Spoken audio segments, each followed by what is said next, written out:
Shri Swami Samarth. Hello, नमस्कार. श्री स्वामी समर्थ सगळ्यांना. तुमचं स्वागत आहे माझं चॅनल नीता इजी शिलाईमध्ये. तर आजच्या व्हिडिओमध्ये तुम्हाला कटोरी ब्लाऊजचं कटिंग पाहायला मिळणार आहे. जे आपण कट केलेले पॅटर्न आहेत ते ब्लाऊज पिसावरती ठेवून कसं कट करायचं हे देखील तुम्हाला या व्हिडिओमध्ये पाहायला मिळणार आहे. तर व्हिडिओ पूर्ण पहा, अजिबात स्किप करू नका. तर बघू शकताय तुम्ही, तर माझ्याकडं बॅकलाईनचं ब्लाऊज शिवायचे आहेत ते बघा. त्यांचे हे असे 4 अस्तरचे ब्लाऊज आहेत. तर पार्टीवेअर साडीवरचे 2 आहेत आणि हे 2 सिंपल अस्तरचे ब्लाऊज आहेत. आणि हे आहे हे कॉटनचं प्रिंटेड आहे बिना अस्तरचं, हे एक आणि हे एक, ही 2 बिना अस्तरचे आहेत. तर मी काय करणार आहे, तर हे जे एक मी अंतरलेलं आहे हे बिना अस्तरचं ब्लाऊज पहिला कट करणार आहे. तुम्हाला याचं सगळं कटिंग दाखवणार आहे आणि त्यानंतर हे जे पॅटर्न निघतात ते पुन्हा त्या अस्तरवरती ठेवून कशा पद्धतीने कटिंग करायचं किंवा साडीतल्या पिसावरती ठेवून कसं कट करायचं, कुठं वाढवायचं, कुठं कमी करायचं हे तुम्हाला या व्हिडिओमध्ये सगळं पूर्ण पाहायला मिळणार आहे.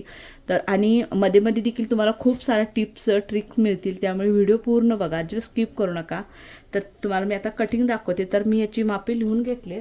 तर एकाच क्लायंटची ब्लाऊज आहे, त्यामुळे वेळ देखील खूप कमी लागतो आणि कधीही मी पेपर कटिंग करून ठेवत नाही. तुम्हाला हवं असेल तर म्हणून मी फक्त तुम्हाला दाखवण्यासाठी मी कधी कधी पेपर कटिंग दाखवत असते, पण मी स्वतः कधी करत नाही. का पेपर कटिंग करून ठेवलं की ते सगळं पुन्हा गुंडळून ठेवा, प्रत्येकाचं नाववारी ते सगळं घरामध्ये एवढा असा ढीक साचतो त्याचा आणि प्रत्येक वेळा ते कस्टमर आलं की ते शोधून घ्या.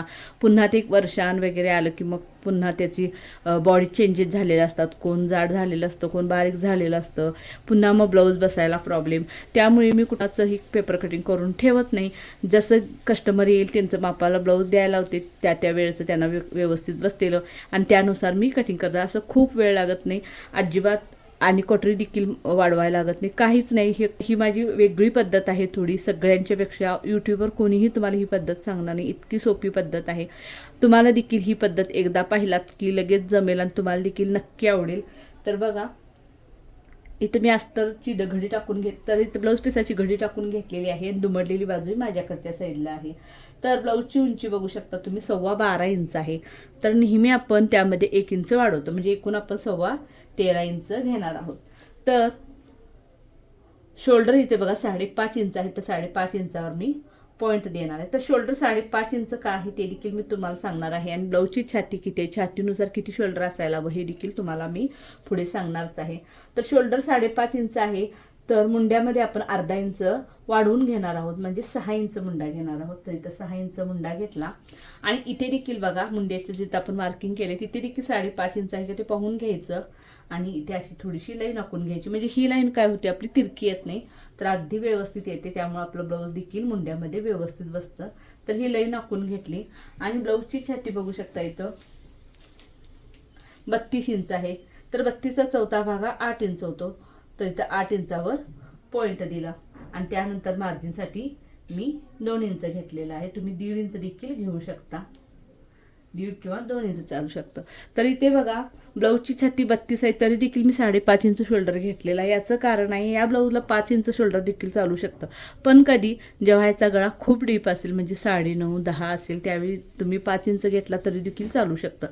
तसेच समजा ह्या ब्लाऊजचा जर गळा 9-9.5 असेल तर 5.25 इंच देखील शोल्डर चालू शकतं. पण पाठीमागील गळा हा 8.5 इंच आहे, त्यामुळे मी इथे 5.5 इंच शोल्डर घेतलेला आहे.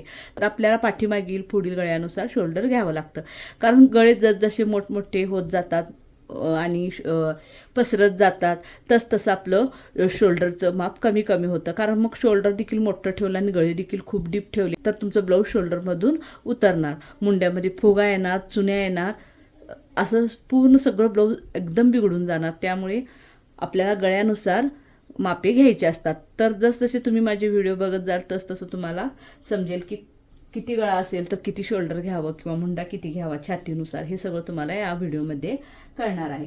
तर ब्लाऊजची कंबर बघू शकता इथं 25 इंच आहे, तर 25चा चौथा भाग 6.25 इंच होतो, तर 6.25 इंचावर एक पॉईंट दिला. पाठीमागील दातासाठी 1 इंचावर एक पॉईंट दिला आणि मार्जिनसाठी आपण 2 इंच घेतलेला आहे. तर ही बघा फिटिंगची लाईन आणि ही आपली मार्जिनची लाईन, ह्या दोन्हीही लाईनी मी इथं आखून घेतलेल्या आहेत. तर आता इथे बघा गळा रुंदी सुद्धा आपल्याला 2.25 इंच घ्यायचं आहे, कारण गळा 8.5 इंच आहे. आता मी तुम्हाला सांगितल्याप्रमाणे समजा पाठीमागील गळा हा डीप असता, म्हणजे अजून डीप असतं, 8.5 हा डीपच आहे. 8च्या खाली जे गळे येतात ते आम्ही डीप म्हणतो. तर त्याच्यापेक्षा डीप म्हणजे 9.5 10 10.5 असता तर इथे मी 2 इंच गळारुंदी घेतली असते आणि शोल्डर देखील इथे कमी केला असता. त्यामुळे शोल्डर जेव्हा कमी होतो तेव्हा मुंडा देखील कमी होतो. आणि इथे मी मुंडा अर्धा इंच एक्स्ट्रा घेण्याचं कारण, जेव्हा पाठीमागील गळा 8च्या खाली म्हणजे 8.5 9 10 10.5 असा असतो, त्यावेळी जितका आपण शोल्डर घेतलेला आहे त्याच्यापेक्षा अर्धा इंच वाढवून आपल्याला मुंडा घ्यायचा आहे. तेच जर समजा पाठीमागील गळा तुमचा 8च्या वरती असला म्हणजे 7.5 7 6.5 असता, तर जितकं तुम्ही शोल्डर घेतलेलं आहे तितकंच तुम्हाला मुंडा घ्यायचा आहे. जसं तुमचं पाठीमागील गळे वर जातात तसं तुमचं शोल्डर वाढत जातं. आणि जसं तुमचं पाठीमागील गळे खाली खाली खाली खाली येतात तसं तुमचं शोल्डर कमी कमी होत होतं. ही गोष्ट तुम्ही लक्षात ठेवा. ह्या फॉर्म्युलेनुसार जर तुम्ही ब्लाऊज कट करायला लागला तर तुम्ही एक थोडी ब्लाऊज शिवला तर तुम्हाला नक्की अनुभव येईल की किती शोल्डर किती मुंडा घ्यावा. आणि शोल्डर आणि मुंडा ज्यावेळी बरोबर येतो त्यावेळी तुमचं ब्लाऊज परफेक्ट बसतं. तर बघा, पुढील गळा इथं 5.5 इंच आहे, तर मार्जिनसाठी मी 1 इंच एक्स्ट्रा घेणार आहे, म्हणजे एकूण 6.5 इंचावर पॉईंट देणार आहे. आणि ते खालच्या साईडला गळारुंदी मी 2.25 इंचच घेणार आहे.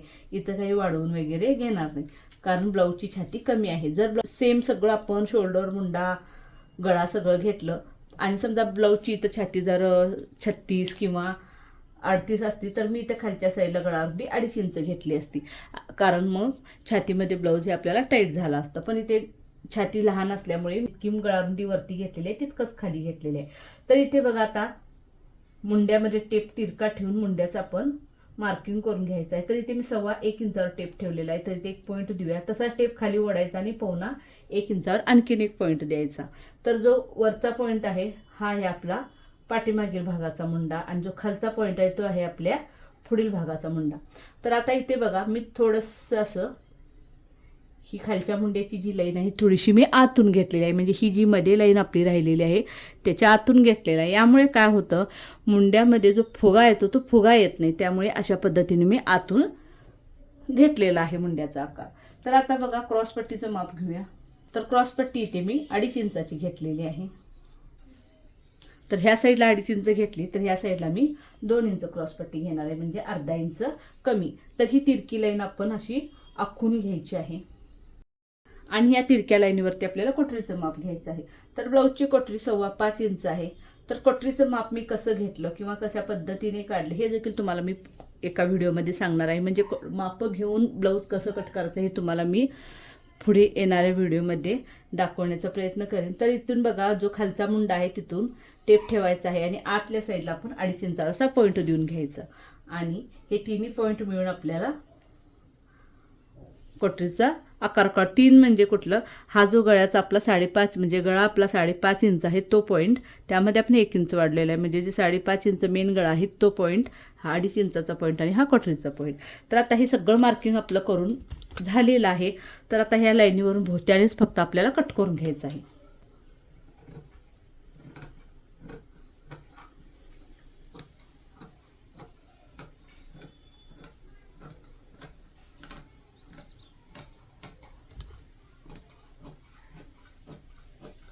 तर तुम्ही कन्फ्यूज होऊ नये म्हणून मी पहिलाच सांगते, हा जो आपण आता मार्किंग केलेला भाग आहे हा आपला पाठीचा भाग आहे. फक्त आपण ह्याच्यावरती पुढील भागाचं मार्किंग केले, पण हा आपण भाग पाठीचा भाग आहे. तर तो कसा हे सांगणारच आहे.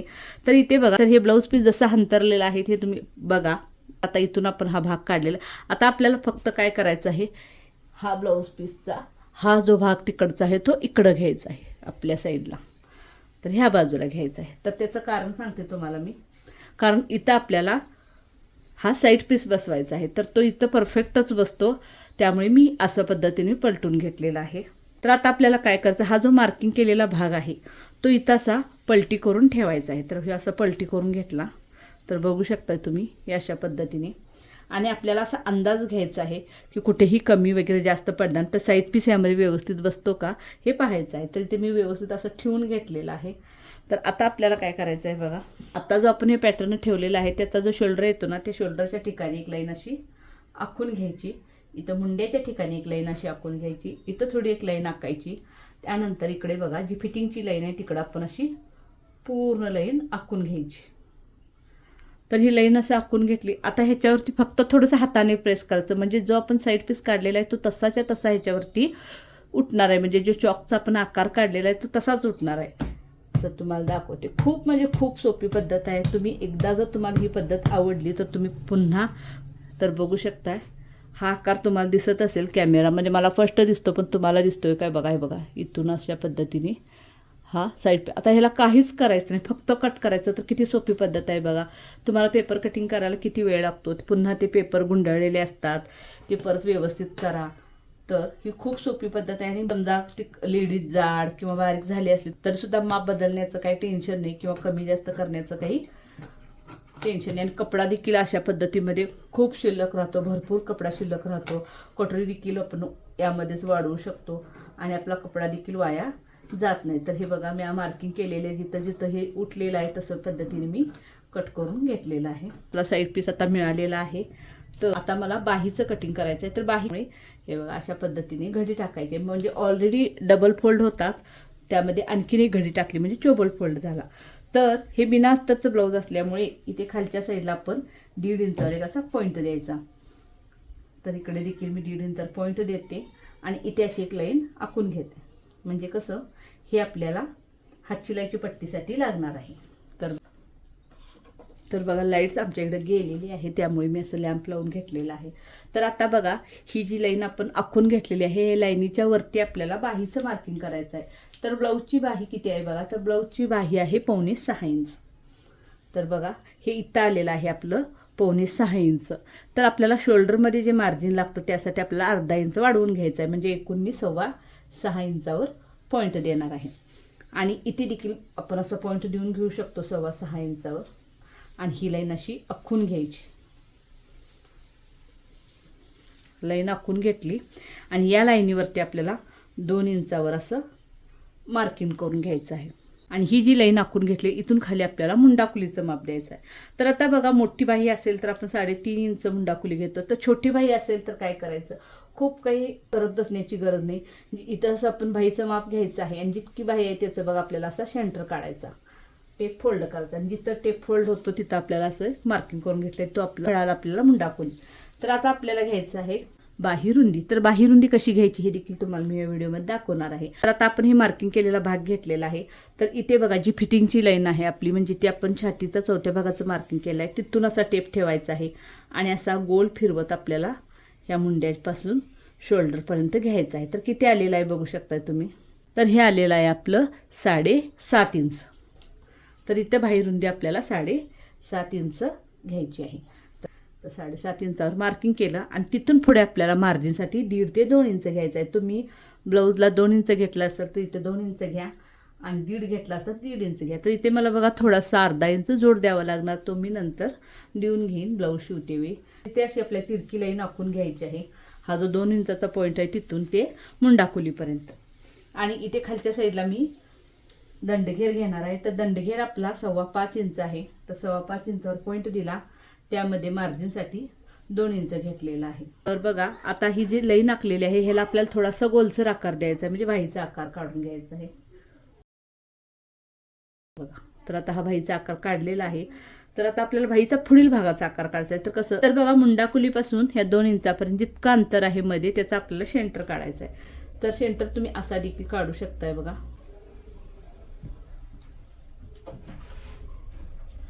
सेंटरपासून खाली आपल्याला अर्धा इंचावर पॉईंट द्यायचा. तर पॉईंट दिला आणि इथून आपल्याला बाहीचा पुढील भागाचा आकार काढून घ्यायचा आहे. अशा पद्धतीने आकार काढून घेतला, त्यानंतर आपण बाही कट करून घेणार आहोत.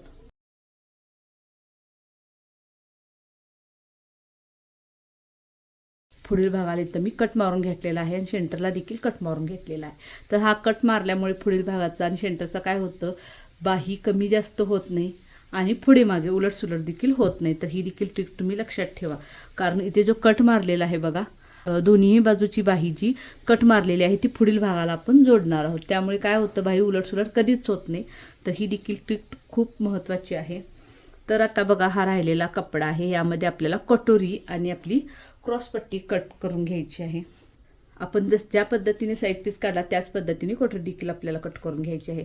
तर ही जी कटोरी आहे ती मी इथं असं ब्लाऊजवरती अशा पद्धतीने उलटी करून ठेवून घेणार आहे. तर बघू शकता हा कटोरीचा आपला भाग आहे तो असा ठेवून घेतला. जिकडं आपल्या ह्या भागाची दुमडलेली बाजू आहे बघू शकता, त्या साईडला एक लाईन अशी आखून घ्यायची आणि ह्याच्यावर देखील हाताने थोडंसं प्रेस करायचं. तर बघू शकता इथं आपल्या कोटरीचा देखील आकार जसा आहे तसा उठलेला आहे. तर आता इथं आपण कोटरी वाढवून घेणार आहोत. तर इथं बघा कोटरी वाढवताना आपल्याला ह्या साईडला 1.25 इंचावर पॉईंट द्यायचा, तसेच इकडच्या साईडला देखील 1.25 इंचावर पॉईंट द्यायचा आणि ही लाईन अशी आखून घ्यायची. आणि ह्या पॉईंटपासून ते ह्या पॉईंटपर्यंत जितकं अंतर येतं त्याचं आपल्याला काढायचं आहे सेंटर.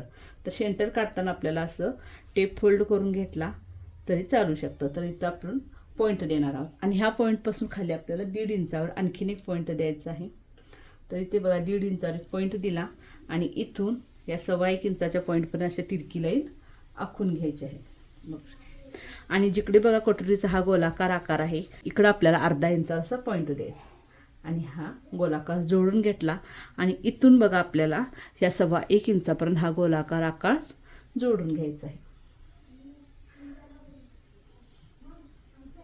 तर हा जोडून घेतला. त्यानंतर इथून इकडं बघा 1/2 इंचावर एक असा पॉईंट द्यायचा आणि ही तिरकी लाईन अशी आखून घ्यायची. तर आपल्या कोटरीचा आकार काढून झालेला आहे. तर आता कोटरी देखील कट करून घेऊया. तर कोटरी कट करून झालेली आहे. आता आपण क्रॉसपट्टी कट करणार. तर क्रॉसपट्टी कट करताना बघा कशी करायची आहे. तर हे डबल फोल्ड आपला कपडा आहे, ब्लाऊज पीस आहे हा. तर ह्याची आणखीन एक अशी घडी टाकायची आहे, म्हणजे आपल्याला चोबल फोल्ड लागणार आहे क्रॉसपट्टीसाठी, कारण इथं आपली डबल क्रॉसपट्टी निघते. तर क्रॉसपट्टी बघा आपण 2.5 इंचाची घेतली होती मार्किंग करताना. तर इथे 1/2 इंच वाढवायचं आहे, म्हणजे इथे 2.5 इंच घेतली होती तर इथं आपण 3 इंच घेणार आहोत. आणि जर ह्या साईडला 3 इंच घेतले असेल तर ह्या साईडला आपल्याला 1/2 इंच कमी. हे फॉर्म्युला लक्षात ठेवा. तर इकडं आपण 2.5 इंच घेणार आहोत आणि ही तिरकी लाईन अशी आखून घ्यायची. तर बघा आता क्रॉसपट्टी कट करून घेऊया. झाली आपली क्रॉसपट्टी देखील तयार. तर बघा जेव्हा अस्तरचं ब्लाऊज असतं तेव्हा अशी एकच साईडची सिंगल क्रॉसपट्टी असते, पण हे बिना अस्तरचं ब्लाऊज आहे तेव्हा ही अशी डबल क्रॉसपट्टी असते. तर इथून मधून कट केलं तर दोन्ही साईडच्या क्रॉसपट्टी ही एक बाजूला आणि ही एक बाजूला लावता येते. तर आता आपलं ब्लाऊजचं कटिंग तर झालेलं आहे.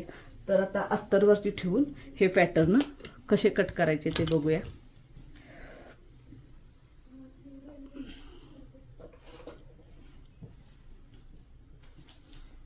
तर बघा सगळं अस्तर अगदी व्यवस्थित ठेवून घेऊया. पहिला वर खाली किंवा मागे पुढे व्हायला नको.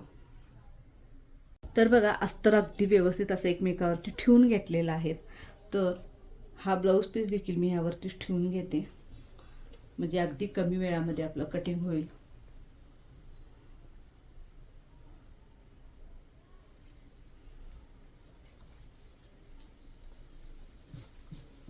तर तुम्ही याला पिनअप करून घेऊ शकता, कारण मग सगळे तुमचे अस्तर वगैरे इकडं तिकडं हलणार नाही. तर यावरती आपण जे कट केले पॅटर्न आहे ते ठेवायचे आहे. तर कसे ठेवायचे बघा. तर मी इथे पहिला पाठीचा भाग ठेवून घेते. तर बघा इथं खालच्या साईडला काही अस्तर वर खाली आहेत, त्यामुळे मी वरती ठेवून घेतलेलं आहे अगदी व्यवस्थित असं.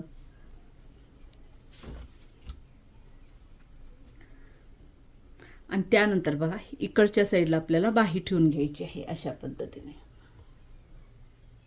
सेमच इथं काही आपल्याला कमी जास्त वगैरे करायचे नाही. तर फक्त एक प्रॉब्लेम आहे, हा जो वरचा ब्लाऊज पीस आहे ह्याची तेवढी बाही सेम अशी असणार आहे आणि जे खालचे ब्लाऊज पीस आहेत त्याची बाही आपल्याला हा 1.5 इंच भाग त्यातून कट करायचा आहे, म्हणजे आपण अशी घडी टाकून घेऊन त्या अस्तरचा भाग कट करणार आहोत.